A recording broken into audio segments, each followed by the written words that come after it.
عبادي الذين آمنوا إن أرضي واسعة. Bagaimana caranya untuk memahami Al-Quran supaya bisa meresapi ayat yang kita baca, Ustaz? Quran surah ke-29 ayat 45. Bismillahirrahmanirrahim. Utslu ma wahya ilaika minal kitab. Utslu itu dari kata tilawah. Tilawah itu punya 3 arti. 1, baca, 2, pahami, 3, amalkan. Allah berfirman dalam Al-Quran, Utslu. Kalau Anda ingin memaknai Quran dengan baik, ingin merasakan kenikmatan Quran, maka kata Allah, pertama baca dengan benar. Membaca dengan benar itu ada ilmunya, disebut dengan tajwid. Dibaca ada hukumnya, ada panjangnya, ada pendeknya, dan indahnya. Tajwid itulah khas untuk Quran. Tajwid yang membedakan Quran dengan musik. Jadi zaman Nabi sudah ada musik, Pak. Zaman Nabi sudah ada musik, Bu. Karena syarat membuat syair itu ada musiknya. Syair itu disebut bagus ada 4 syarat. 1, ada fasahah. Yang kedua, ada khayal. Fasahah itu kefasihan dalam menyusun. Kedua, khayal, daya imajinasi. Ketiga, tarkib, kesempurnaan merangkai di uslub. Yang keempat, musik, ada irama. Iramanya ini ada 16, dikenal dengan bahar, jamaknya bukhur. Contoh, ada yang iramanya menggunakan rumus tawil. Tawilun mahudun al-bukhur fadailu. Fa'ulun mafa'ilu kifa nabki min dhikra habibin wa manzili bisaqtili wa bainad dakhuli fahawmali. Ada rumusnya rajaz, mustafilun ya, sautus safiril bulbuli hayyaja qalbi thamili al-ma'u wa zahru ma'a zahru lahdil muqali fa anta ya sayyidi wa sayyidi wa maulani fakam tayyibuni ghazailun uqayqali كتفته من وجهة في هذا الرجل فقال لا لا لا لا فقد غنى مغرولي والولد ولي ويلني فقلت لا تولني فبين لؤلؤني قالت أوهنا كذا إن الرجل المقلي كهذا كيل لي تطبلي شعر.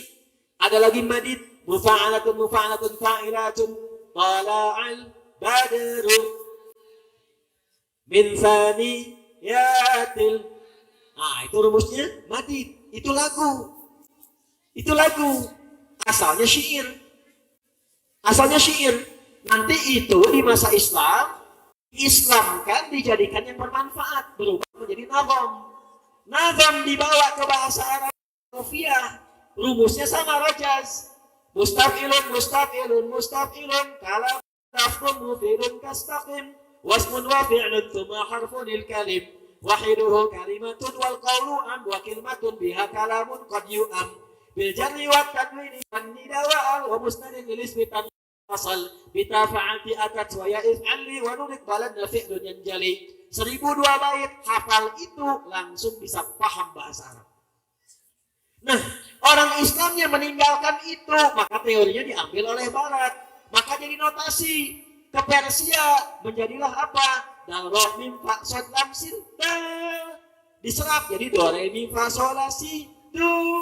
Kembali lagi ke musik jadi notasi C D E F G A B C D E F G D F G A B C D A B C D F G A F G A B C D E B C D F G I B F G I B C. Di situ ada kunci A, kunci F, kunci G, judi, ring. Nah itu kuncinya. Saya tak bisa, saya tidak terlalu cocok dan tidak terlalu suka dengan musik karena frekuensinya beda dengan Quran. Ya, tapi asalnya dari situ. Nah, Quran itu bukan musik. Karena itu ketika Quran dibacakan, aneh semua. Jadi ketika dituduh ini syair, bukan, karena nggak ada rumus syairnya. Tapi ada iramanya. Dan ujungnya indah semua. Kalau syair A semua, Quran pun A semua. Wadduha wal laili idza ma wadda'aka rabbuka wa ma walal akhiratu khairun laka minal. Dan ada kabilah suku di Arab yang nggak bisa A, bisanya E saja. Ibu mau paksa sampai kiamat kurang 2 hari, nggak bisa. A, E, ana, ani, enta, inti. Madrasah, ada yang begitu. Maka turunlah Quran dengan E, imalah namanya. Nanti riwayatnya Imam Hamzah punya murid nanti turun ke bawah khalat dengan khalaf. Maka Quran pun dibaca, ujungnya juga. Wadduha, ini wadduha, wadduha, wal-laili idza saja. Ma wadda'aka rabbuka wa ma walal-akhiratu khairul laka minalu. Ibu ketawa. Saya baca Quran pakai A riwayat Hafs di Afrika atau bagian barat. Wadduha. Ketawa dia. Karena dia biasa baca pakai E. Mungkin orang Betawi belajarnya ke situ ya. Itu pakai E. Nah, Quran itu indah.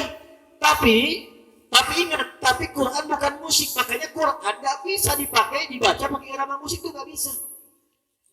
Ibu bapak pernah dengar nggak? Ada orang atau imam baca irama Quran menggunakan rumus madid misalnya. Tadi, Tala'al Badru. Pernah nggak ada imam Masjidil Haram imamin begini misalnya? Wadduha wal-laili idza saja. Ada? Ada. Maka tak bisa Quran dibaca dengan langgam Jawa. Tak bisa Quran dibaca dengan langgam Sumatera. Tak boleh Quran dibaca dengan langgam Sunda. Iyyaka na'budu wa iyyaka nasta'in. Bubar jamaahnya. Alam nashrah laka sadrak wa wada'na anka wizrak. Bubar jamaahnya. Tidak bisa. Karena itu rasanya beda. Itulah Quran. Jadi kalau kita baca pakai tajwid, nanti keluar irama sendiri. Dan menariknya begini, si fulan dengan si fulan, itu ketika Quran istimewanya, ketahuan dari bacaannya. Coba, ini imam apa nih? Alhamdulillahi Rabbil Alamin Ar-Rahmanir Rahim. Siapa kira-kira? Oh, kan nggak tahu kan? Kalau dibaca pakai tajwid, itu punya beda sendiri. Misyair Rasid begini, Al-Affasi begini, Al-Ausi begini, ya, Suraim begini, Sudes begini. Jadi ibu tak usah repot-repot cari langgam, bapak tak usah repot-repot cari nada, baca Quran dengan tajwid keluar nada sendiri. Itulah mukjizatnya Al-Quran. Itu baru baca, disebut qiraah. Bacaan bagus, tembus ke hati. Tapi kalau ingin paham dan jadi pedoman dalam kehidupan, maka kata para ulama jangan cukupkan dengan bacaan. Pelajari. Pelajari. Contoh begini. Itu ayat Quran diturunkan untuk siapa? Turunnya siang atau malam? Petunjuknya ada apa di situ? Maka cara paling singkat mempelajari Al-Quran untuk memahaminya ada dua. Sesuai pertanyaan ini. Satu, pelajari sesuai tematik, sesuai kebutuhan. Contoh begini. Bapak Ibu ada yang pedagang?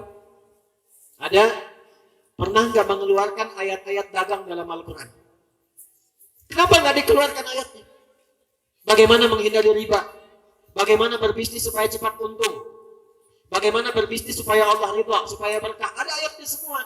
Makanya ayat-ayat zakat itu turun bukan sekedar meminta orang berzakat, supaya sukses bisnisnya, dagangnya bisa zakat. Makanya orang dulu itu berdagang bukan supaya zakat. Ternyata ayat zakat itu bukan sekedar ayat untuk zakat, ayat untuk sukses berniaga. Karena itu Imam Muslim membuat namanya bab di kitab yang keempat di Sahih Muslim, Kitabul Buyu', tuntunan bab bisnis. Ada pejabat pemerintah, ada babnya namanya Kitabul Imarah. Ada yang pengajar, ada babnya Kitabul Ilmi, kitab ketiga di Al-Bukhari.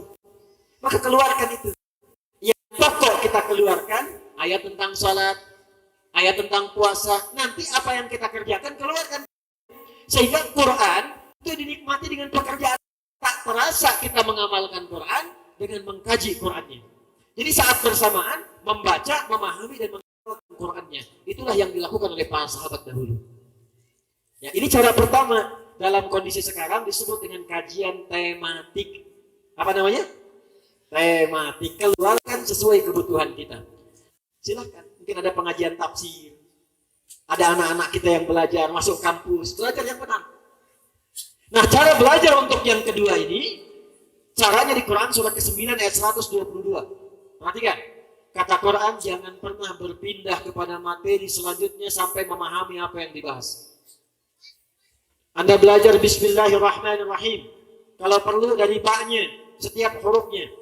Ba disebutkan fungsinya 14 kali, 14 fungsi.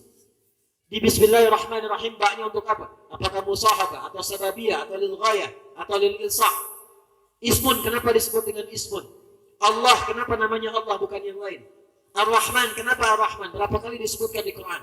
Ar-Rahim, kenapa disebutkan dengan Ar-Rahim? Bahas sampai tuntas, begitu mendapatkan itu semua terasa nikmatnya dalam jiwa. Paham? Baik. كل نفس ذائقة